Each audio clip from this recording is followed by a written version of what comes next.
They took her badge, handed her a cardboard box, and told her she was finished. After 5 years of saving lives, Nurse Cassandra Monroe was fired for saving a child without following protocol. Broken, humiliated, walking home in the pouring Chicago rain, Cassie thought her life was over. She was wrong.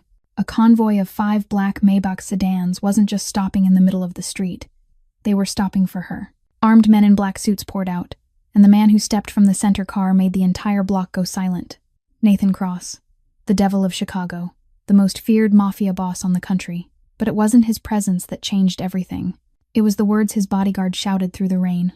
"We don't want the doctor. We want the nurse." This is the story of how one woman went from unemployed to becoming the queen of an underground empire, all because she knew how to save a life that no doctor could. If you love stories about underdogs getting the justice they deserve, smash that like button, it helps more than you know. Subscribe and hit the bell so you never miss a story. See you in the next one. Cassie took a step back, the soaked cardboard box trembling in her hands. She couldn't believe what was happening. Just minutes ago, she'd been an unemployed woman dragging herself home through the rain, and now she was surrounded by armed men and the most notorious mafia boss in Chicago. "Who are you?" "I'm not involved in any of this." She tried to turn and run, but a tall man in a black suit blocked her from behind. It was Marcus, the head of security, the one who had just shouted that strange line. "Miss Monroe, please, there's no time." His voice wasn't threatening. It was urgent, almost pleading. Before Cassie could react, Nathan Cross stepped up in front of her. He grabbed her wrist, not roughly, but with raw desperation. When she looked into his eyes, Cassie didn't see the chill of a crime lord. She saw fear, the pure fear of a father losing his child. "My son is dying." Nathan's voice shook, nothing like the image of the Chicago devil people whispered about. "Every doctor says he can't be saved, but they said you know how." Cassie shook her head, trying to pull her hand free. "I was just fired. I'm not even a nurse anymore." "I don't care what you are." Nathan tightened his grip, his eyes bloodshot. "I just need you to save my son." The rain still poured down in sheets, but none of them noticed. Marcus stepped forward, speaking fast and crisp, like he was reporting from a battlefield. "Ethan, 8 years old, fell down the stairs 2 hours ago. Severe neck trauma, emergency tracheotomy needed." But he hesitated, looking at Nathan as if asking permission to continue. Nathan nodded once, and Marcus went on. "The boy has Ehlers-Danlos syndrome. His blood vessels are as thin as wet paper. Any standard metal instrument will tear them and kill him." Cassie went rigid. Ehlers-Danlos. The name hit her like a blade straight through the chest. Sophie, the little girl with wide eyes and a smile like an angel. The child Cassie had cared for 2 years. The child who had died in her arms. "How do you know about me?" Cassie asked, her voice gone hoarse. Nathan looked at her, sharpness and desperation cutting across his face. "I have people in every hospital in Chicago. When my private doctor said no one could save Ethan, I ordered them to find anyone who could. They found your file." He paused for a beat. "You cared for an Ehlers-Danlos patient for 2 years. You developed a special technique. It isn't in any textbook." Cassie closed her eyes. Memories of Sophie surged in like a tide. The nights without sleep beside the hospital bed. The way Cassie's heart clenched every time the girl struggled to breathe. And then, at last, the moment Sophie let out her final breath in Cassie's arms. "I couldn't save her," Cassie whispered, her voice cracking open. "The girl I cared for. She died." Silence. The rain kept falling. Nathan said nothing for a few seconds. Then he bent slightly, staring straight into Cassie's eyes. His voice was cold, but something inside it was breaking. "Then save my son, so that little girl's death won't be meaningless." The words landed like a punch to Cassie's chest. She looked into Nathan's eyes and saw the agony of a father standing on the edge of losing everything, and she saw herself in it, the pain of losing what mattered most. "All right." Cassie heard her own voice, as if someone else were speaking through her. "Take me there." Nathan gave a single nod, then pulled her toward the Maybach in the center. The car door opened, and Cassie climbed in, still clutching the soaked cardboard box. She didn't know why she was still holding it, maybe because it was the only thing left of her old life. The convoy took off at once, cutting through the wind and the streets of Chicago. Inside the car, the silence was heavy. Nathan sat across from Cassie, his gaze fixed on her. "Why did they fire you?" he asked abruptly. Cassie stared out the window, rain still streaming in rivulets down the glass. I gave epinephrine to a dying child without waiting for the chief attending's permission. The boy lived. Dr. Prescott didn't like being proven wrong. Nathan didn't speak, only nodded slowly. But the way his eyes narrowed at the name, Prescott said he'd memorized it. The convoy kept driving through the rain. Nathan watched Cassie, his voice dropping lower. If you save my son, I'll give you anything you want. And if you don't... He didn't finish. The silence was more frightening than any threat. Cassie didn't look back, her eyes still on the gray curtain of rain outside. Just take me there. The Maybach convoy cut through a massive iron gate. Armed guards lined up on both sides, rigid as statues. Cassie looked out through the window and couldn't believe her eyes. The Cross Estate rose up like a palace in the heart of Chicago, with soaring white stone columns and grounds that seemed to stretch forever, even as they drowned beneath the gray curtain of rain. But no matter how grand it was, the air here felt as heavy as a funeral. Not a single bird call, not a trace of laughter, only the rain and a deadly silence. The car stopped at the main entrance. Nathan stepped out first and pulled Cassie with him. She was still clutching the soaked cardboard box, but no one paid it any attention. Inside the mansion, servants stood along both sides of the hall, every face tight with worry. They lowered their heads as Nathan passed, but their eyes followed Cassie with a mix of curiosity and hope. Cassie took everything in as they moved through the sitting room. The house was breathtakingly luxurious, filled with expensive paintings, classic furniture, and crystal chandeliers that caught the light. But it was cold, hollow, more museum than home. Only one small corner by a window held any color. A bright, multicolored rug lay on the floor. A few toys scattered carelessly, children's scribbled drawings taped to the wall, and a framed photograph of a father and son. Nathan and a dark-haired boy were laughing, and the man in the picture looked nothing like the cold, desperate figure Cassie was seeing now. Beside it, on a wooden shelf, stood a photograph of a woman, beautiful, gentle, eyes as blue as the sea. Cassie didn't ask, and Nathan didn't explain. They kept going. The private medical suite was at the end of the second-floor corridor. When the door opened, Cassie froze at what she saw. This wasn't an ordinary sick room. It was a miniature intensive care unit, stocked with state-of-the-art equipment many hospitals could only dream about. A ventilator, cardiac monitors, oxygen sensors, and a long list of machines Cassie recognized instantly. Inside, a medical team of 4 or 5 stood around the bed, every face drawn tight with strain, and in the middle of them stood a gray-haired man, about 55, wearing a white coat. That had to be Dr. Harrison Webb, the one Cassie had heard mentioned. When Webb saw Cassie step in, his brow furrowed. He sized her up from head to toe, skepticism plain on his face. "This is Cassandra Monroe? She's far too young."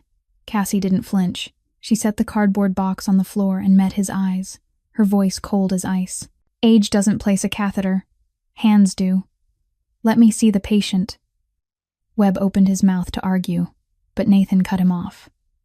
The mafia boss's voice filled the room, calm and absolute with authority. "Whatever she says, you do it. Do you understand?" No one dared to contradict him. Webb stepped back. The team shifted apart, and Cassie finally saw the boy in the bed. Her heart felt like it was being crushed. Ethan Cross, 8 years old, lay there with the same dark hair as his father and bright blue eyes fixed on her, fear hiding behind the bravery he was trying to hold together.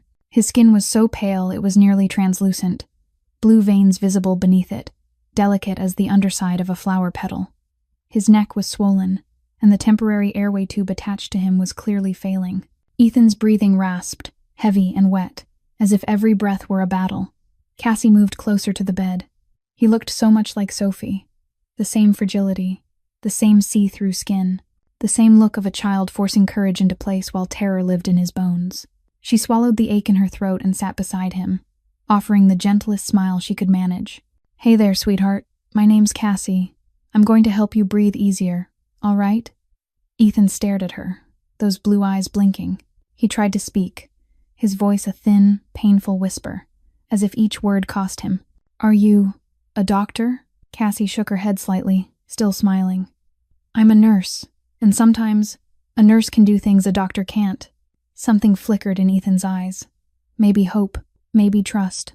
Whatever it was enough for Cassie to know she couldn't fail. Not this time. She rose and turned to the medical team, her voice clear and decisive, the voice of someone giving orders in an emergency room. "A soft silicone tube, 4 millimeters in diameter. Right now. No one objected. They moved at once to prepare it. Nathan stood at the bedside, his hand clamped around his son's, his eyes never leaving Ethan for even a second. And in that moment, Cassie saw the truth. Nathan Cross, the Chicago Devil, the mafia boss who made the whole city tremble, was utterly powerless. All his power, his money, his terror, meant nothing against the death threatening to steal his child away. He couldn't do a thing. Only Cassie could. Cassie walked to the sink, turned on the faucet, and began washing each finger with careful, exacting precision, the way she'd done thousands of times over 5 years in the emergency room. Cold water ran over her skin, but she didn't feel it. Her mind had narrowed to a single point, the boy lying on that bed. The room went silent as paper. Everyone held their breath, tracking her every movement. Dr. Webb stood nearby with an instrument tray in his hands, skepticism still written on his face, yet he didn't dare speak a word. Cassie pulled on her gloves. The familiar sensation of thin rubber sealing around her hands steadied her. This was what she knew. This was what she was good at. When she turned back toward the bed, Nathan spoke abruptly. "Where did you learn this technique?" "It isn't in any textbook." Cassie didn't look up, her eyes fixed on the soft silicone tube the team had just placed in her hands. "From a little girl named Sophie." Her voice dropped. "She had the same condition as your son. Every doctor said she'd only live 6 months. I kept her alive for 2 years. Nathan went quiet for a beat. "And then what happened to her?" Cassie's hands paused for a single second, her voice trembling despite the restraint she fought for. "She died in my arms." She drew a long breath and kept going. "But before that, I learned every millimeter of her body. How to touch without breaking. How to heal without causing pain." No one spoke again. Cassie moved to Ethan's bedside, the soft silicone tube in her hand, not the hard metal used as standard, not the thing that would tear the boy's fragile vessels, but the method she had found herself after hundreds of sleepless nights beside Sophie's bed. She looked down at Ethan. He was looking back at her, blue eyes full of fear and full of trust. "You're going to feel a little uncomfortable, okay? But I promise I'll be as gentle as I can." Ethan gave a weak nod. Cassie began. Her hands didn't shake. These were the hands that had threaded a needle into a collapsing vein inside a moving ambulance. These were the hands that had held the beating heart of a trauma patient. These were the hands Dr. Prescott had said had no right to decide anything. Sweat gathered at her hairline, but every motion remained perfectly precise. She guided the silicone tube in, millimeter by millimeter, gentle as if she were lifting a flower petal. Ethan's vessels were as delicate as wet paper, and the smallest mistake could unleash bleeding no one could stop. Dr. Webb and the team stood motionless, like statues, no one daring to breathe too hard. Nathan stood at the bedside, gripping the rail so tightly his knuckles blanched white. His eyes were locked on his son, as if looking away for even a second might make the boy disappear. Cassie advanced the tube a little farther. She could feel every tiniest shift through her fingertips. This was a skill no textbook could teach. This was something learned only through thousands of hours of practice, through sleepless nights, through tears and loss. Then, suddenly, the monitor shrieked. The alarm ripped through the room's silence. Everyone jolted. Webb stared at the screen, his face draining of color. The tube touched a sensitive spot. Cassie didn't panic. She stopped, drew a deep breath. Around her, everyone was holding their breath, hearts hammering out of control. But she closed her eyes for a single second and whispered, so softly only she could hear, "Sophie, guide me." She opened her eyes, adjusted the angle of the tube, rotated it slightly to the right by 2 degrees, and continued, gentle, exact, as if someone were leading her hand. The tube slid past the sensitive point and into the correct position. Cassie connected it to the breathing system, then stepped back. The room fell into absolute silence. 1 second passed. 2. Then Ethan inhaled, deep, clear, strong, like a drowning person breaking the surface at last. The monitor sounded again, but this time it was the music of life. The heartbeat steadied, the oxygen level climbed. 80%, 90%, 95%. Color slowly returned to Ethan's skin. His lips were no longer blue. His chest rose and fell in a steady rhythm, each breath a miracle. Dr. Webb let out a trembling exhale. It worked. My God, it worked. The medical team looked at Cassie as if she'd done the impossible. And maybe she had. Ethan opened his eyes, those vivid blue eyes lifting to his father's. He whispered, weak but clear, and it was the most beautiful sound this room had ever heard. Dad, I can breathe now. Nathan Cross, the Chicago devil, the mafia boss who made the whole city tremble, couldn't find a single word. He only bent down, pressed his forehead to his son's, and his shoulders shook. Cassie stepped back and leaned against the wall. She was drained. Her whole body trembled as the adrenaline began to fade. She looked down at her hands, the hands that had just saved a life, the hands Dr. Prescott had said, only a few hours ago, had no right to make decisions. You're just a nurse, he'd said. You don't have the authority to act. But these hands had just done what no doctor could. These hands had just held on to a life. And for the first time in a very long time, after nights of crying alone in a shabby apartment, after days of working like a machine just to pay off debt, after losing Sophie and losing the unborn child she never got to meet, Cassandra Monroe felt that she mattered. 10 minutes after the procedure, the room began to settle into quiet. Ethan had drifted to sleep, his breathing steady, his chest rising and falling in an even rhythm. Color had returned to his skin, the frightening pallor gone. The monitor kept up its soft, regular beeping, the sound of life, the sound of a miracle. Dr. Webb and the medical team filed out one by one to prepare for post-operative monitoring. Before he stepped through the doorway, Webb turned back to Cassie one more time, the skepticism he'd worn at first replaced by undisguised respect. He gave her a small nod, an acknowledgement that didn't need words, then closed the door behind him. Now there were only 3 people in the room.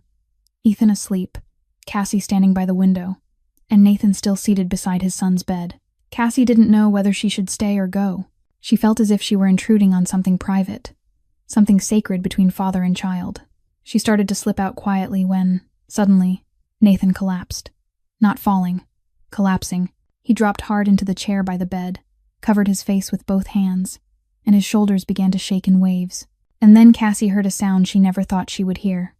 Nathan Cross was crying, not loud, heaving sobs, but the choked, restrained crying of a man who had spent too long refusing to be weak. His shoulders trembled, muffled sobs leaking through his fingers. The Chicago devil, the mafia boss who made the whole city fear him, the man whose name alone could make enemies shake, was crying like a child. Cassie stood frozen by the window. She didn't know what to do. She was witnessing something the world was never meant to see, a moment Nathan Cross would never want anyone to witness. But she couldn't look away, because in this moment, he wasn't a monster anymore. He was only a father who had almost lost the most precious thing in his life. Then a frail voice broke the silence. Dad. Ethan was awake. The boy was looking at his father, blue eyes wide. Nathan lifted his head, wiping his eyes in a rush, but it was too late. Ethan had seen everything. Dad, I'm okay. Ethan's voice was weak but clear, threaded with worry. Nathan couldn't find words. He only bent down and wrapped his arms around his son, holding him tight, as if the boy might vanish the second he let go. Ethan lifted a small hand and patted his father's back, a childish gesture, simple and full of love. Don't cry, Dad. You're scaring me. Nathan let out a laugh, broken and wet with tears. I'm not crying. I'm just relieved. He kissed his son's forehead, then gently eased him back onto the pillow. Go to sleep, son. I'm here. Ethan nodded, his eyelids already heavy with exhaustion. In a few seconds, he slipped back into sleep. Nathan stayed a moment longer, watching his son breathe, then slowly stood. He turned toward Cassie, and for the first time she saw his face under the room's softened light, eyes red, cheeks still marked with tears. But his gaze had changed. No more desperation, no more wildness, only a deep, unwavering gratitude. You saved my son. His voice was rough, as if every word had to be pulled up from the bottom of him. Cassie shook her head faintly. I just did my job. Nathan stepped toward her, each step slow but sure. He stopped directly in front of her, close enough that Cassie could see every line and shadow of his face. And for the first time, she saw him as a human being, not a monster, not a mafia boss, just a man who had nearly lost everything and had been hauled back from the edge. No, Nathan said, his voice low but firm. You did what no one else could. Silence. The room seemed to stop breathing. I owe you. Cassie tried to speak, tried to refuse, tried to say she didn't need anything.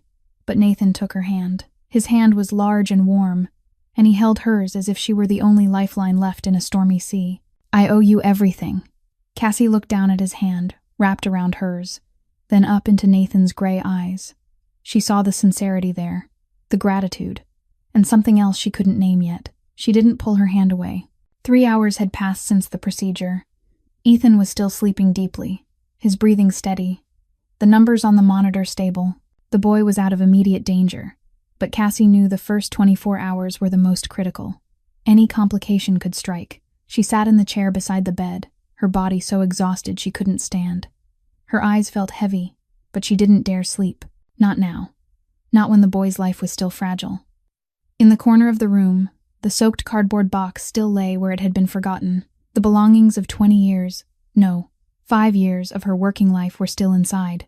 The ceramic mug, the old photo, the bottle of ibuprofen, small, ordinary things that only hours ago had been everything she owned. Now she could almost forget they existed. The door opened softly. Cassie lifted her head and saw Nathan step in. He'd changed out of the wet suit into a simple black shirt, carrying a steaming cup of coffee and a wool blanket. He didn't say anything. He only set the coffee on the table beside her, then gently draped the blanket over her shoulders. The gesture startled Cassie. It was too gentle, too attentive, nothing like the cold mafia boss she'd heard whispered about. "You should rest," Nathan said, his voice low, no longer edged with ice the way it had been before. Cassie shook her head. "I need to monitor him for the first 24 hours. Complications can happen at any time."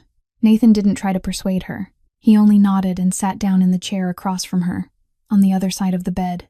They sat in silence for a while, both watching Ethan sleep. The boy's face was peaceful, lips slightly parted, nothing like the pain and terror of a few hours earlier. Then Nathan spoke, his voice carrying a hint of curiosity. "You're the only nurse who didn't ask for money." Cassie looked at him, a little surprised. "You haven't offered anything." Nathan gave a faint smile, thin, but with something almost amused in it. "I transferred $500,000 into your account 2 hours ago." Cassie froze. She thought she'd misheard. "What?" "I also paid off your debt," Nathan continued, as calmly as if he were talking about the weather. $80,000. Gone. All of it.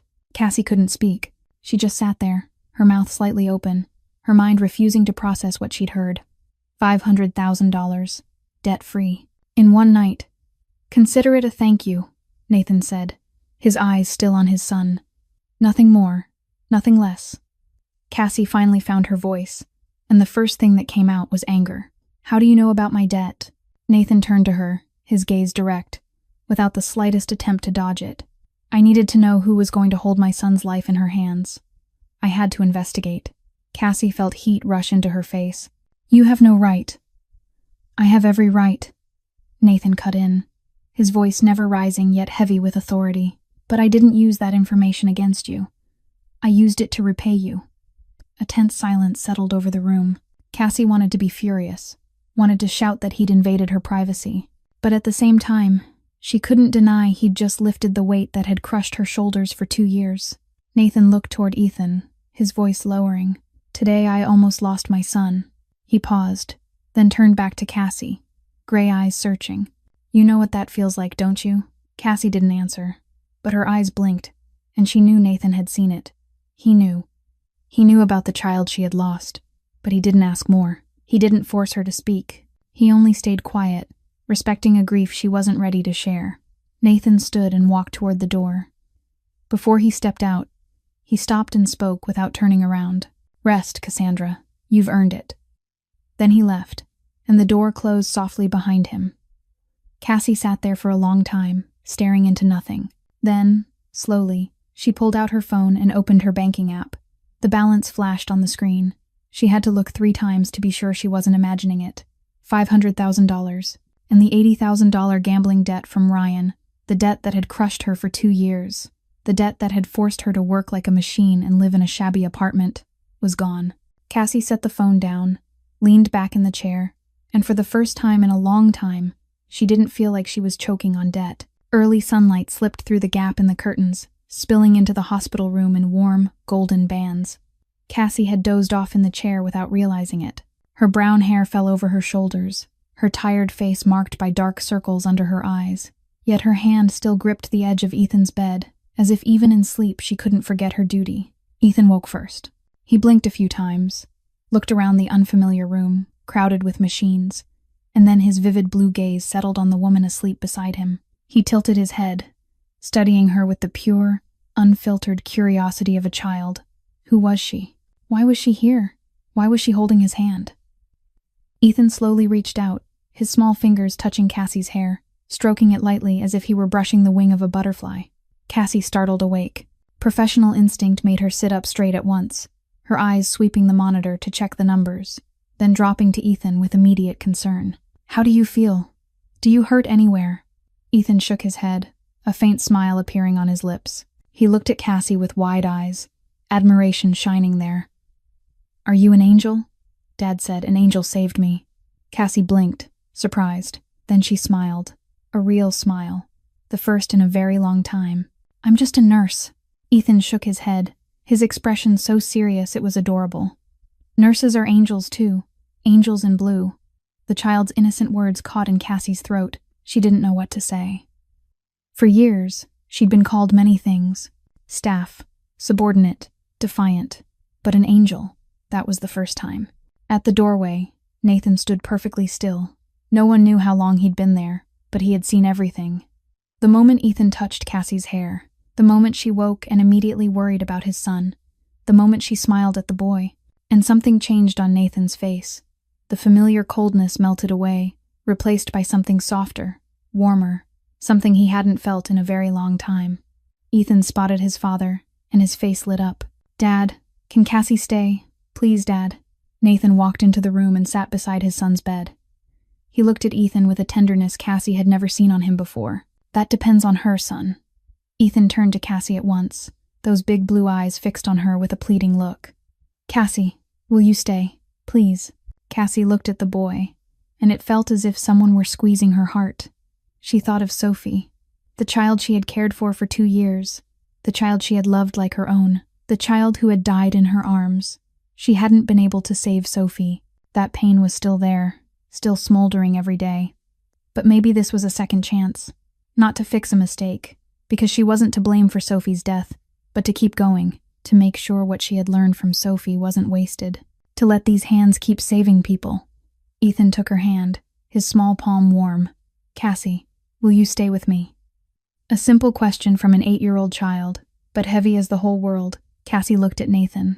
He didn't speak. He only watched her with a patient, waiting gaze, not forcing, not demanding. Then she looked down at Ethan, the boy's eyes full of hope. "Let me think about it, okay?" Ethan looked a little disappointed, but he nodded obediently. Cassie smiled and gently smoothed his hair, but inside her, the answer had been there for a long time already. That afternoon, a servant came to the hospital room and told Cassie that Mr. Cross wanted to see her in his study. Cassie nodded, checked on Ethan one last time, then followed. Nathan's study was at the end of the first-floor corridor, behind a heavy oak door. When Cassie stepped inside, she felt as if she were walking into a different world. The room was dark, luxurious, and it gave off a kind of terrifying power. Bookshelves rose all the way to the ceiling, packed with leather-bound volumes. Expensive oil paintings hung on the walls, and at the center sat a massive oak desk, so large it could have served as a conference table for 10 people. Nathan was seated behind it, and Cassie understood immediately that the man in front of her was no longer the desperate father or the man who had cried beside his son's bed. He was the mafia boss again, with cold gray eyes and a face no one could read. "Sit." Nathan gestured toward the chair across from the desk. Cassie sat, keeping her back straight and her gaze steady. She didn't know where this meeting would lead, but she'd learned long ago that you never looked weak in front of powerful people. Nathan was quiet for a moment, watching her as if he were weighing her. Then he spoke, his voice low and full of authority. "I want to hire you as Ethan's private nurse, full-time." Cassie wasn't surprised. She'd guessed this the moment Ethan asked if she could stay, but she remained silent, waiting. Nathan continued, "Salary of $300,000 a year. You'll live at the estate, all living expenses covered in full. Security 24/7. The best premium health insurance." He paused, watching for her reaction. Cassie drew a slow breath. $300,000 a year. 6 times what she'd made at Street Michael's. Enough to live comfortably for the rest of her life without worry. But she wasn't the kind of woman blinded by money. "You know, I was just fired," she said evenly. I don't have a reputation left. Nathan shrugged as if it meant nothing. Reputation won't save my son. You did. That's all I need to know. Cassie met his eyes. I'm a nurse, Mr. Cross. Not anything else you might need. Nathan lifted an eyebrow, a flicker of amusement passing through his eyes. What do you think I need? Cassie didn't look away. She knew she was playing with fire, but she wasn't the type to pretend she didn't know the truth. I know who you are, the Chicago Devil. I know what your empire is built on. Nathan said nothing. No denial. No confirmation. Only that unreadable stare. Cassie went on. I won't be involved in anything illegal. I'm a nurse, not an accomplice. The silence stretched. Cassie thought she might have pushed too far. Maybe he would get angry. Maybe he would throw her out. But she didn't regret it. If she was going to work here, she needed to set boundaries from the start. I have conditions, she said. Nathan tilted his head. Say them. 1. I won't take part in any illegal activity. 2. My only job is Ethan's healthcare. Nothing else. 3. She paused and drew a breath. If you do anything that puts Ethan in danger, I will take him and disappear, and you'll never find us. Deadly silence. Cassie could feel the air in the room thicken. She had just threatened the most notorious mafia boss in Chicago, in his own study. With dozens of armed guards right outside the door, Nathan stared at her. 1 second, 2. Then, unexpectedly, he smiled. Not the dangerous smile she'd seen when he faced enemies. This was a smile of respect. You're willing to threaten me? His voice held something like amusement. Cassie didn't flinch. I'm not threatening you. I'm telling you the truth. Nathan studied her a moment longer, as if seeing her for the first time. Then he stood, walked around the massive desk, and stopped directly in front of her. He held out his hand. Deal. Welcome to the Cross Empire, Cassandra. Cassie looked at his hand, the hand that had gripped hers last night, the hand that had trembled when his son was dying, the hand of the Chicago Devil. She reached out and took it. Call me Cassie. Nathan tightened his grip, gray eyes locked on hers. Then call me Nathan. 2 weeks passed like a dream. Cassie had officially moved into the Cross estate, and her life changed completely. Her private room was on the 2nd floor, right beside Ethan's room, more spacious than the shabby apartment she'd once rented. A wide window looked out over a lush green garden, and the morning sun poured in, keeping the room warm. Her closet had been filled with new clothes. Nathan had sent people to buy them without asking her opinion. Cassie meant to refuse, but then she realized she had nothing left to wear besides the rain-soaked outfit from that day and a few things in the cardboard box. She accepted, but she kept her old ceramic mug on her desk, the one that read "Nurses Call the Shots." It was the only thing from her old life she wanted to hold on to. Every day began with her morning check on Ethan, taking his vitals, making sure he took his medication on time. In the afternoon, she supervised everything he did, careful not to let him run or play too hard because of the fragile blood vessels in his body. In the evening, if Nathan was home, she reported Ethan's condition to him. Everything moved in a steady rhythm, strangely peaceful. Ethan clung to Cassie the way a child clings to a mother. He followed her everywhere, asked her endless questions about the world, begged her to read to him every night before bed. No one had ever cared for him so attentively, and Ethan returned it with the unconditional affection only a child can give. The servants in the mansion began treating Cassie differently too. They called her Miss Monroe with genuine respect, no longer with the wary, curious looks from the first days, and the Cross estate, once as cold as a museum, began to hold warmth. Ethan's laughter echoed down the halls, his footsteps running across the wooden floors, his voice calling Cassie everywhere. Nathan traveled often for business. Cassie didn't ask where he went or what he did, and he didn't explain. When he was home, he was still distant and quiet, keeping space between himself and everyone except Ethan. But some nights, late, when Cassie woke to check on Ethan, she would catch Nathan standing outside his son's door, silently watching the boy sleep. He didn't know she was there, and in those moments, Cassie could see the father behind the mafia boss's mask. One evening, as Cassie read a story to Ethan, the boy asked suddenly, "Cassie, do you know my mom?" Cassie paused and looked down at the child in her arms. "No, sweetheart, but I've seen her picture. She was very beautiful." Ethan nodded, his blue eyes distant. "Dad says she was gentle and kind. Dad keeps her picture in his wallet." Silence for a moment. Then Ethan went on, his voice so small Cassie almost didn't hear it. "I don't remember her, but I pretend I do. So Dad won't be sad. Cassie's heart clenched as if someone had squeezed it tight. She held the boy closer, feeling the thin, fragile warmth of his small body in her arms. He was only 8 years old, yet he already knew how to hide his own pain to protect his father. That night, after Ethan had fallen asleep, Cassie sat beside his bed and understood something. Her heart, the heart that had frozen after Sophie's death, after losing the unborn child she never got to meet, after the hell of a marriage with Ryan, was slowly beginning to melt. This wasn't just a job anymore. This was family. 3 weeks had passed since Cassie moved into the Cross estate. That night, she was sitting in the reading room when she heard commotion downstairs. A car door slammed, rushed footsteps, Marcus barking urgent orders. Cassie stepped into the hallway and saw Nathan being helped inside.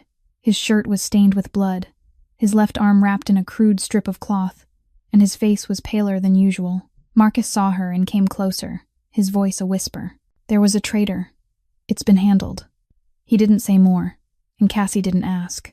She knew where her boundaries were. Nathan shrugged off assistance and went straight into his study, slamming the door behind him. Cassie returned to her room, but she couldn't sleep. The image of Nathan's blood-soaked arm kept replaying in her mind. That wound needed to be treated properly, not wrapped like a quick fix. After an hour of turning and staring at the ceiling, she got up and went downstairs. Nathan's study was drowned in darkness, with only moonlight slipping through the windows and laying pale, wavering bands across the room. He sat in a chair, a glass of whiskey in one hand, eyes fixed on the night beyond the glass. Dr. Webb was away on a trip, and clearly Nathan had no intention of calling anyone else to tend the injury. Cassie walked in without knocking. "You need to change the bandage." Nathan didn't turn around. "It's nothing, just a scratch." Cassie moved closer and looked at his arm. Blood had soaked through 3 layers of gauze and was dripping onto the wooden floor. "A scratch doesn't bleed through 3 layers of dressing. Sit still." Her voice wasn't a request. It was an order. Nathan watched her for a moment, then set the whiskey down and let her work. Cassie pulled the first aid kit from a cabinet drawer, dragged a chair beside him, and began removing the old bandage. When she rolled up his sleeve to reach the wound, she saw something that stopped her cold. Beneath the fabric, Nathan's arm was covered in scars, old and new, long and short. Some had faded to white, some were still pink. She didn't speak. She only kept working. The cut was deep, but it hadn't hit an artery. She disinfected it, stitched it closed with precise, steady passes of the needle, then wrapped it carefully. Nathan watched her work in silence. Then he spoke. "You're not afraid of me." Not a question, a statement. Cassie didn't look up, her hands still moving as she secured the wrap. "I used to be afraid of someone. Compared to him, you're not scary at all." Nathan looked surprised. "Him." Silence. Cassie kept wrapping, but her hands slowed. Nathan didn't push. He only sat there, waiting. And maybe it was that patient, unpressured silence that made Cassie speak. "My ex-husband." She paused, drew a deep breath. "I married Ryan Monroe when I was 23. I thought he was my salvation, an orphan finally stepping into a normal life." She continued bandaging, but her voice sounded as if she were telling a story about someone else, not herself. "Turns out he was addicted to gambling, and every time he lost, he took it out on me." Nathan said nothing. He only listened. "I got pregnant at 25. I thought maybe a baby would change everything." Cassie's voice trembled, but she forced it on. "One night, he beat me until I lost the baby, 4 months along." A heavy silence filled the room. Moonlight fell across Cassie's face, and she knew Nathan could see the tears she was fighting to hold back. "I divorced him. A month later, he killed himself. And he left me with $80,000 in gambling debt." She stopped, inhaling in a shaky pull. "I couldn't even hate him properly. He took that right away from me, too." It was the first time she had told anyone. Not a therapist, not a coworker, not even Sophie, the child she had loved most. She had buried this pain for 2 years, letting no one see it. And now she was telling it to a mafia boss. Absurd. Nathan was silent for a long time. He didn't say, "I'm sorry," the way other people did. Those words were meaningless. Instead, he reached out and took her trembling hand, a gentle squeeze. "The debt is gone. You don't owe anyone anything anymore." Cassie looked at him, eyes blurred with tears. "Why do you care?" Nathan met her gaze, and his gray eyes weren't cold now. "Because you saved my son, and because no one should have to live through what you did. No pity, no judgment, only listening and understanding. And that was what Cassie needed most. She finished the bandage, stood up, and started to leave. Cassie. Nathan's voice stopped her. She turned back. He looked at her, moonlight carving sharp lines across his face. Thank you for trusting me. Cassie didn't answer. She only nodded and walked out. That night, back in her room, she sat by the window and cried. For the first time in 2 years. Not because of pain, but because finally, someone had seen her, seen the scars inside, and hadn't turned away. A month had passed since the night Cassie told Nathan about her past, and today was a special day, Ethan's 9th birthday. Nathan decided to host a small party at the estate, inviting only the people closest to them. No showmanship, no extravagance, just a simple, warm family celebration that Ethan deserved to have. Cassie got up early to help decorate. She hung balloons in every color throughout the living room, fastened a large banner that read, "Happy 9th birthday" to the wall, and arranged the party table with plates of sweets Ethan loved.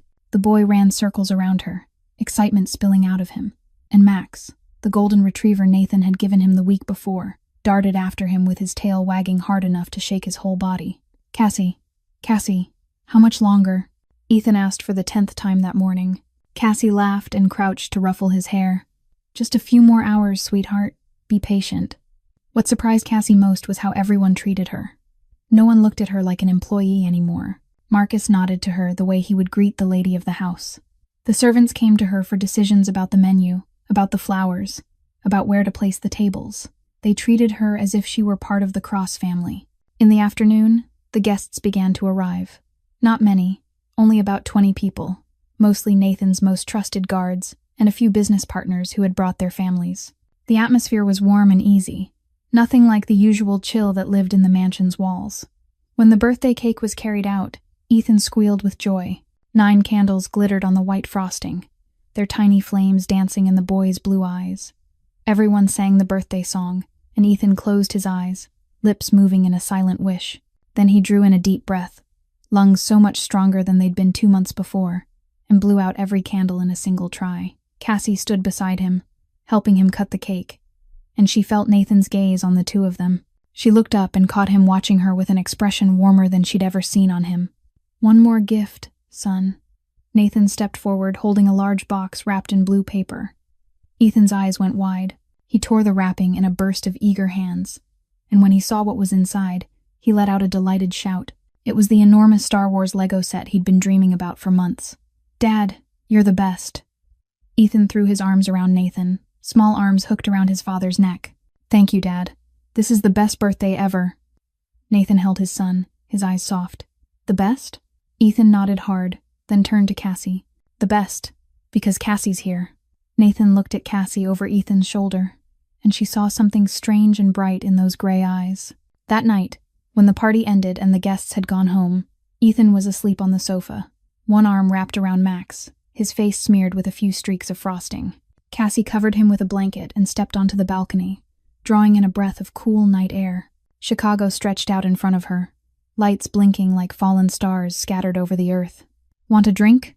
Nathan's voice came from behind her. She turned and saw him there, holding 2 glasses of wine.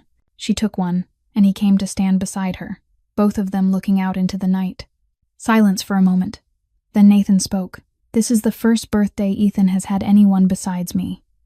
Cassie took a small sip of wine. "He deserves more than that." Nathan turned to look at her, his gaze searching. "So do you." Cassie didn't answer. She only looked out into the distance. They stood side by side in silence, shoulders nearly touching, the warmth of his body reaching her through the chill of an autumn night. "You changed this house, Cassie," Nathan said, his voice low. "It used to be so cold."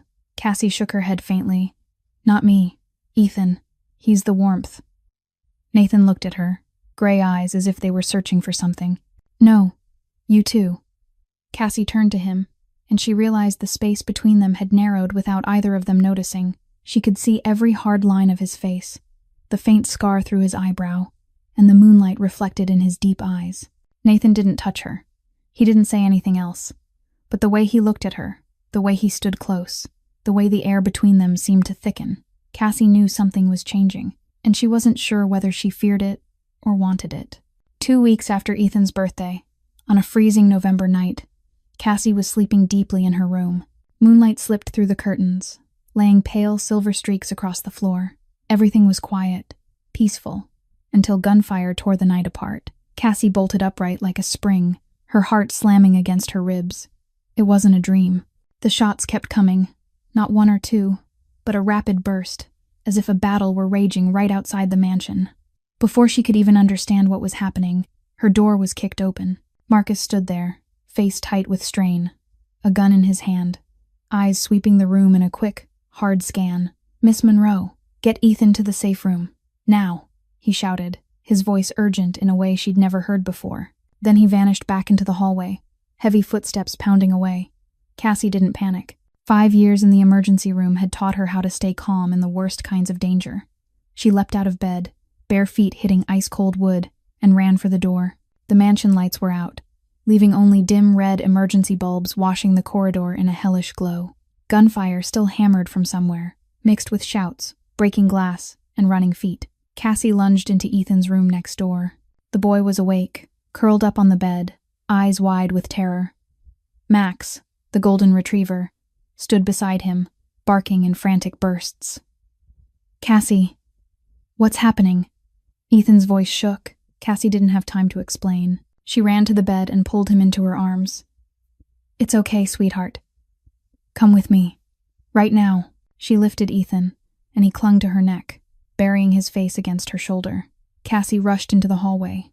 Max sprinted behind them, claws clicking on the wood. The corridor was long and dark, lit only by that faint red glow.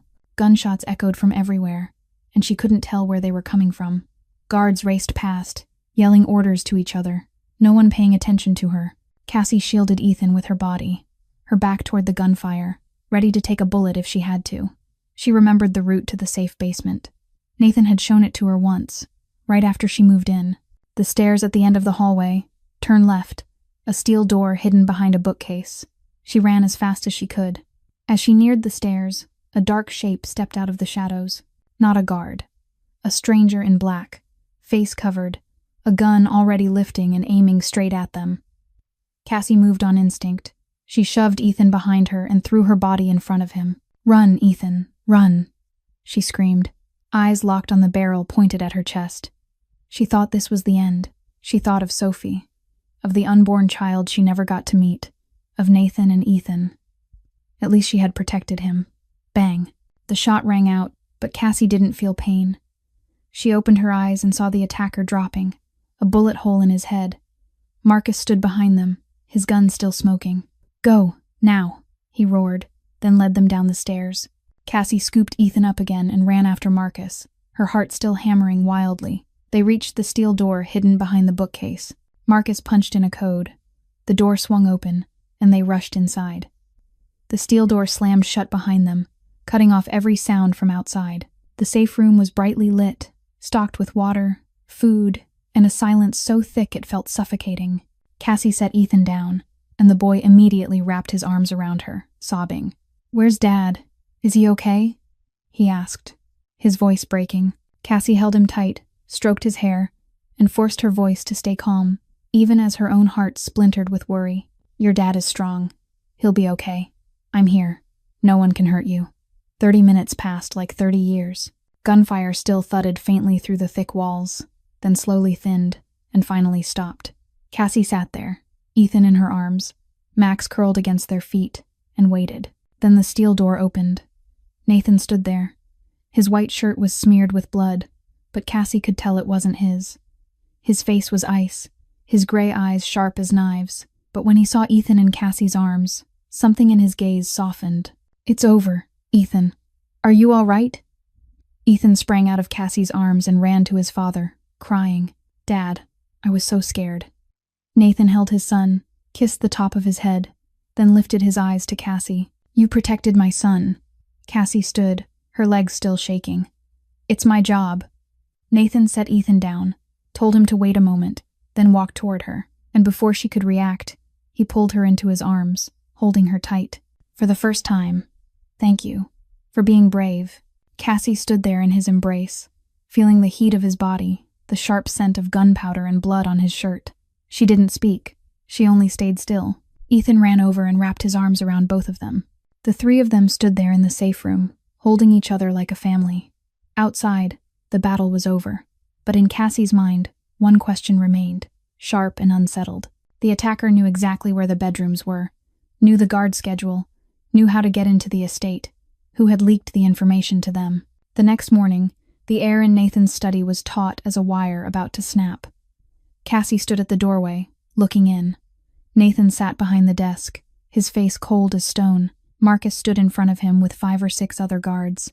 No one spoke, but the anger in the room could be felt like a living thing. Ethan had been moved to another secure location under strict protection, so Nathan could focus on dealing with the problem. Marcus began his report, his voice low and tight.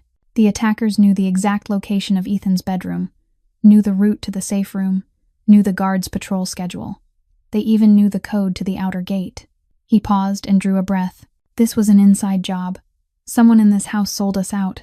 Nathan didn't speak. He only gripped the edge of the desk so hard his knuckles turned white. His silence was more frightening than any outburst. The suspect list includes every staff member, every guard, every servant. Marcus continued. We're checking them one by one. Nathan lifted his head, gray eyes cold as ice. Who knows the location of the safe room? Marcus hesitated for a second before answering. Only 5 people. You, me, Dr. Webb, the head of the guard team, and... His gaze flicked toward the door. Miss Monroe. Every eye in the room turned to Cassie. She froze, feeling as if a bucket of icy water had been poured over her. They were suspecting her, after everything she'd done. Nathan looked at her. 1 second passed, long as a century. Cassie didn't know what to say, didn't know what to do. She only stood there, meeting the gray eyes that seemed to pierce straight through her. No, not her, Nathan said, flat and final. Marcus opened his mouth to argue. Sir, she's the newest. I said no. Nathan cut him off, voice like ice. Continue. Cassie let out a breath of relief, but her mind was spinning. Last night, when she ran to Ethan's room, something had happened. She'd been too panicked to think about it then. But now the memory was rising back into place. Wait. She spoke up. Everyone looked at her. Cassie stepped into the room, forcing her thoughts into order. Last night, when I ran to Ethan's room, someone tried to stop me in the hallway. 2nd floor, near the east staircase. Nathan's brow lifted. One of the attackers? No. Cassie shook her head. He was wearing house clothes, and he told me to go another way, toward the attackers, not away from them. Silence swallowed the room. Nathan stood and walked toward her. Who? What did he look like? Cassie closed her eyes, trying to pull the moment out of last night's chaos. Darkness, flashing red lights, gunfire, and a familiar face blocking her path. An older man, gray hair. She opened her eyes, and he smelled like antiseptic. Dead silence. People in the room exchanged looks, and Cassie saw recognition spread across their faces. Nathan's voice dropped to a whisper, a growl barely held in check. Dr. Webb.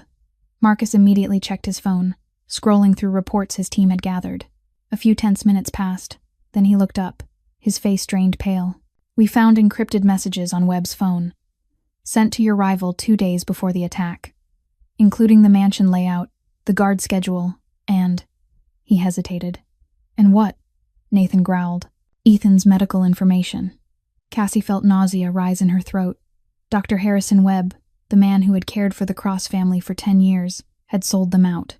Had sold out Ethan. Nathan stood perfectly still, but his body trembled with rage. When he finally spoke, his voice was so cold Cassie felt it in her bones. Why? Marcus looked down at the report. According to our sources, he was jealous. Jealous? Cassie couldn't stop herself from asking. Marcus nodded, glancing at her. He's been the family doctor for 10 years. He failed to save Ethan, and you succeeded in an hour. He paused. He couldn't accept it. Cassie stood there, unable to believe it. Because of her, because of his jealousy of her, Webb had betrayed Nathan and put Ethan's life in danger. Guilt crawled up her spine even though she knew she wasn't at fault. Nathan turned to Marcus, and his gray eyes had become 2 pits of ice. Bring him here. It wasn't a request. It was a command. Marcus nodded and left. Cassie looked at Nathan and saw the fury boiling beneath his calm exterior. She knew what was about to happen, and she wasn't sure she wanted to witness it. Beneath the Cross estate there was another basement. Not the safe room with bright lights and stored food. This was the basement no one wanted to step into. Gray concrete walls, a single bulb hanging from the ceiling, and the stench of dampness tangled with the smell of fear. Dr. Harrison Webb sat on a wooden chair in the middle of the room, his hands and feet bound tight. His face was the color of death, sweat running down his forehead and soaking into his collar. His eyes jerked around the room like a trapped animal searching for a way out. Nathan stood in front of Webb, a knife in his hand. Not a kitchen knife. This was a combat knife, its blade bright under the weak yellow light. His face was ice, empty of emotion. This was the Chicago devil the whole city feared. Cassie stood at the doorway, her heart hammering inside her chest. She didn't know why Nathan had allowed her to be here, or maybe he had told her to come, but she couldn't leave. She needed to see. She needed to know who Nathan Cross truly was. Nathan moved toward Webb, the knife glittering in his hand. His voice stayed low and even, more frightening than any shouting. "Why, Harrison, after everything?" Webb trembled, tears spilling down his cheeks. "She's just a nurse. I've been your doctor for 10 years, but you look at her like... Nathan tilted his head, eyes flat and cold. "Like what?" Webb swallowed, his voice cracking. "The way you looked at Isabel." Dead silence. Nathan went still. Cassie went still. The whole basement felt like it stopped breathing. Isabel, Nathan's late wife. The woman in the photograph on the shelf. The woman Ethan could not remember, but pretended to remember so his father would not be sad. Webb had just said Nathan looked at her the way he looked at Isabel. Cassie didn't know how to react. She looked at Nathan and saw his shoulders tighten, his jaw clamp hard. Then he stepped closer to Webb and lifted the knife. Webb sobbed, his voice turning shrill. Please spare me. I'll do anything. Please." Cassie held her breath. She thought Nathan would stab. She thought she was about to witness a murder. But Nathan stopped, the blade only a few centimeters from Webb's throat. Then he lowered his hand. "Death is too easy for you." Nathan's voice was ice.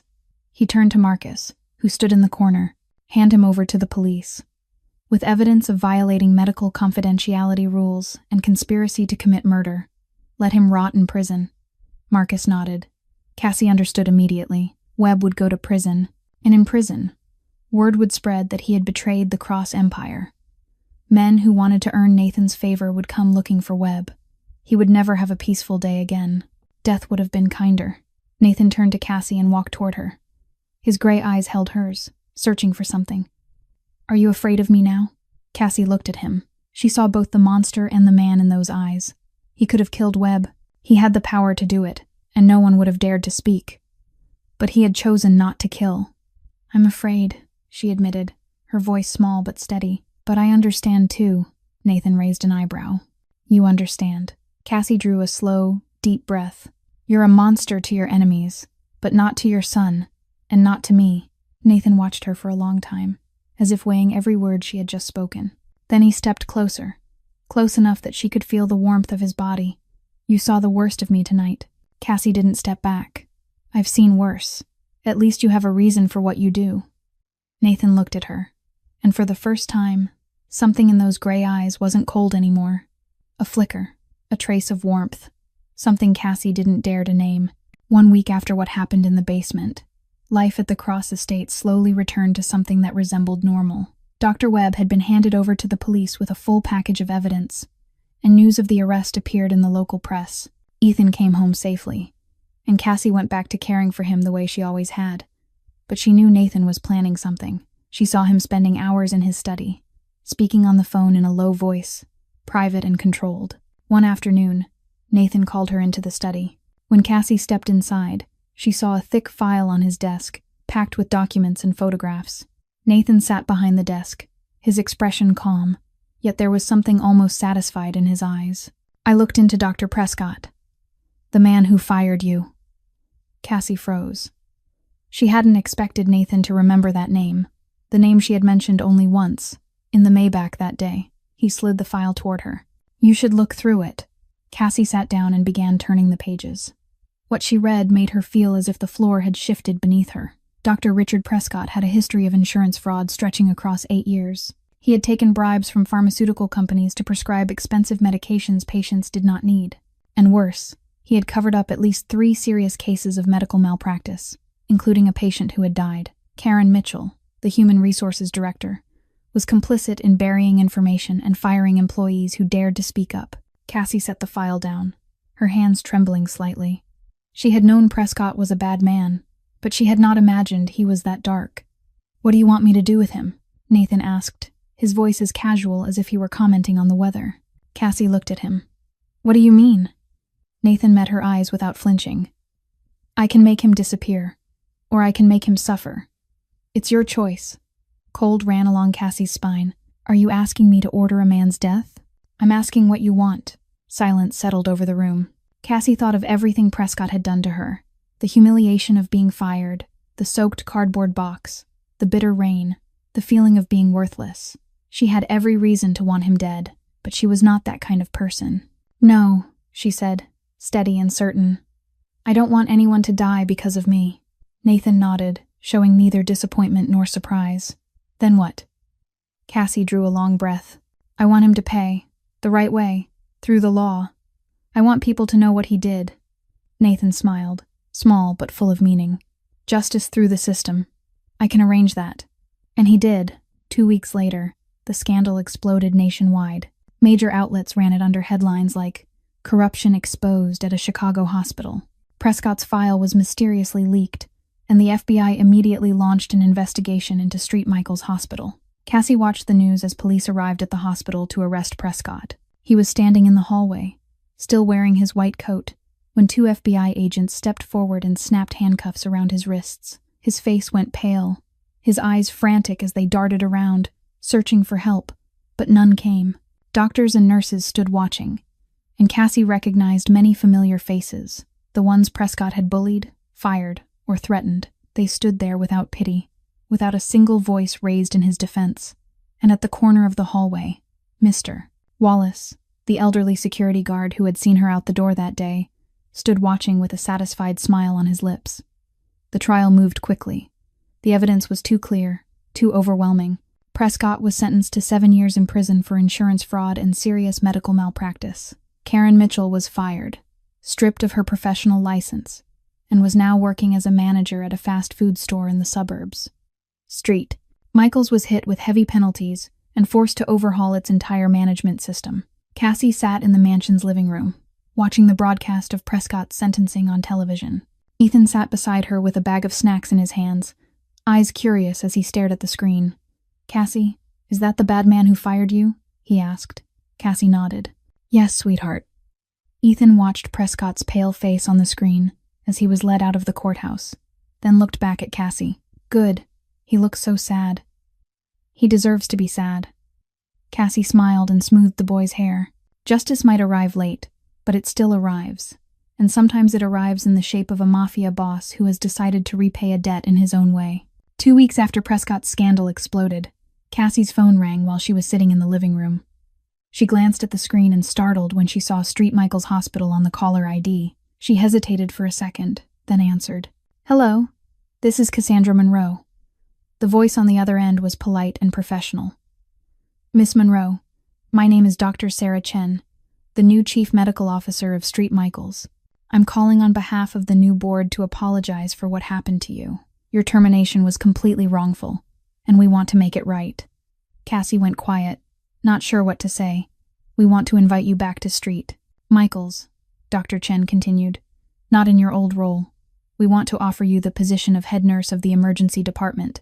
The salary will be double what you made before. You'll have full authority over staffing and procedures in the department. You'll have a real voice." Cassie felt her heart start to race. Head nurse of the emergency department. It was the position she had dreamed about back when she was a nursing student, full of ideals and fire. "Miss Monroe, you'd be perfect for it," Dr. Chen said, her tone sincere. "You can make sure what happened to you never happens to another nurse again. You can change the system from the inside." Cassie didn't answer right away. She stood, the phone still pressed to her ear, and looked around the living room of the Cross estate. Ethan was on the rug, playing with Max, the golden retriever. The boy's laughter rang out as Max licked his face, tail whipping back and forth. Nathan sat on the sofa with a newspaper in his hand, but his eyes kept drifting toward his son with that tenderness Cassie had learned only she was allowed to see. Afternoon sunlight spilled through the windows, laying a warm golden veil over the room. She remembered the days right after graduation, brimming with energy and ideals. She had wanted to change the world. She had wanted to become someone with a voice in medicine, and now that chance was right in front of her. But she also remembered the last 3 months, the way Ethan called her an angel, the night Nathan cried beside his son's bed, the way he held her hand when she spoke about her past, the way he looked at her on Ethan's birthday, the way he held her in the safe room after the attack. She had found something here, something she had lost a long time ago, something she never thought she would have again. "Thank you for the offer," Cassie said into the phone, her voice gentle but firm. "I truly appreciate it, but I've found where I belong. I'm sorry. My answer is no." She ended the call before Dr. Chen could say anything else. "You just turned down a head nurse job?" Nathan's voice came from behind her. She turned and saw he had lowered the newspaper, watching her with an unreadable expression. Cassie smiled. "I turned down a job, not a family." Nathan stood and walked toward her. "A family?" Cassie looked at him, then at Ethan on the rug with Max, then back at Nathan. "This is my family now. You and Ethan. If you'll have me." Nathan stopped in front of her, close enough that she could see every line of his face, the faint scar through his eyebrow, and the strange light in his gray eyes. "I've wanted to say this for weeks." His voice dropped. "I love you, Cassandra Monroe." Cassie felt tears spill over, but they were happy tears. "I love you too, Nathan Cross." Nathan lifted his hand, tipped her chin up, and kissed her. Soft, gentle, as if she were the most precious thing in the world. "Finally, you kissed." Ethan's shout burst from behind them. They pulled apart and looked back to see him sitting on the rug, arms around Max, his face glowing. "I've been waiting forever." Cassie laughed, and Nathan laughed too, a real laugh that came from deep inside him. It was the first time she had ever heard him laugh like that. 1 year later, on a bright spring day, the back garden of the Cross estate was dressed in pure white flowers. Not lavish, not showy, just simple and elegant, exactly the way Cassie wanted. White chairs were lined up in neat rows on the fresh green lawn, and a narrow aisle covered in white fabric led to a flower arch where Nathan stood waiting. About 30 guests were there, all of them the closest people in their lives. No press, no strangers, only family, in the truest sense, the way Nathan and Cassie defined it. Ethan, now 10 years old, stood beside his father in a small navy suit. He was so much healthier now, able to run and play like other children, even though he still needed regular checkups. In his hands, he held a small velvet pillow with 2 wedding rings shining on top. Max, the golden retriever, sat beside Ethan with a wide white bow at his neck, tail swishing gently as if he understood this was a special day. When the music began, everyone rose and turned toward the end of the aisle. Cassie appeared, and Nathan felt his heart miss a beat. She wore a simple white dress, no glittering stones, no complicated lace, only soft fabric that fell in clean lines over her body. Her hair was pinned up, a few loose strands brushing her cheeks, and she wore no jewelry except a pair of small pearl earrings. She didn't need to be dazzling. She only needed to be herself, and for Nathan, that was everything. Nathan waited in a black suit, a white flower pinned to his pocket. As Cassie drew closer, she saw his eyes were wet. The Chicago devil, the mafia boss who had made the whole city fear him, was crying on his wedding day, and when she stood before him, he couldn't hide his smile, the smile she had loved from the first time she ever saw it. The officiant began the ceremony, and when it was time for vows, Nathan took Cassie's hand and looked straight into her eyes. "A year ago, I thought I didn't have a heart. Then my son almost died, and a nurse walking through the rain appeared. You taught me that strength isn't power. Strength is knowing how to save someone. I want to spend the rest of my life learning from you." Cassie squeezed his hand, her voice trembling with emotion. "A year ago, I thought I didn't deserve to be loved. I had lost everything. My parents, the child I never got to meet, my career. But you and Ethan showed me that family isn't what we're born into. Family is what we choose, and I choose you. I choose your son. I choose this house. I choose this life."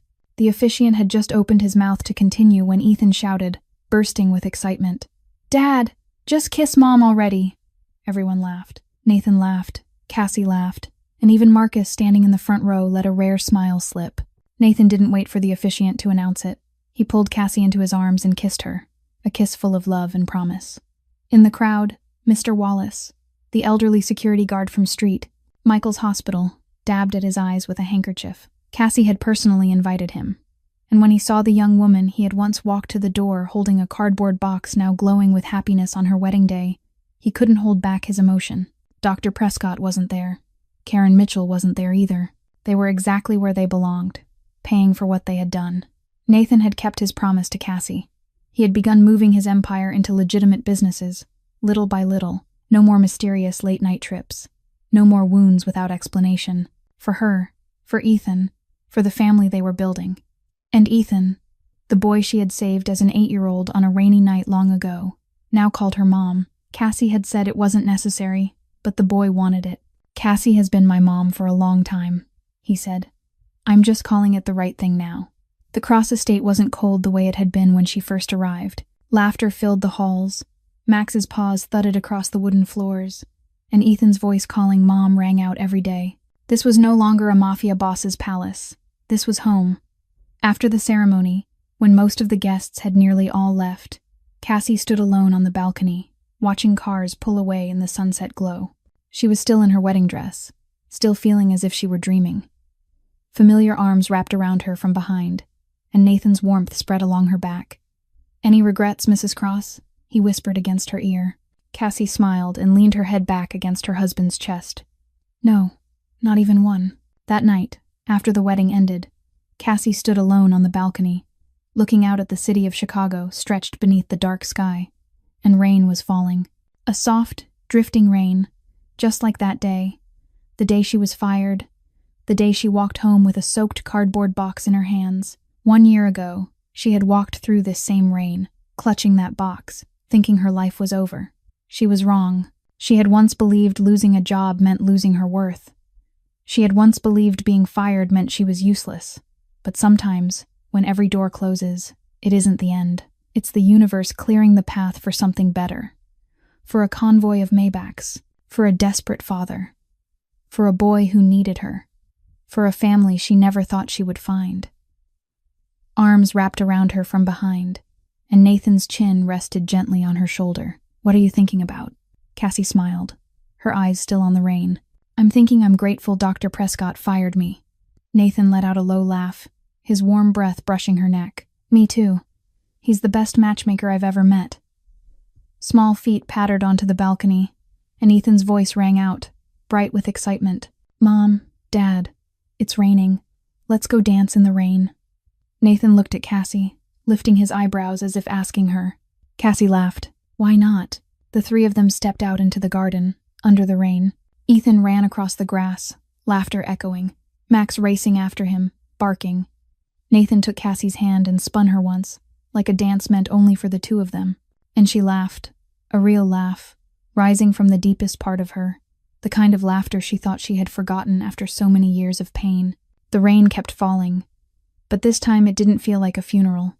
It felt like a baptism. For a new life, a new family, a new beginning. And Nurse Cassandra Monroe, no, Cassandra Cross, had finally come home. This story teaches us that sometimes the worst things that happen are the doors that lead to the most wonderful things.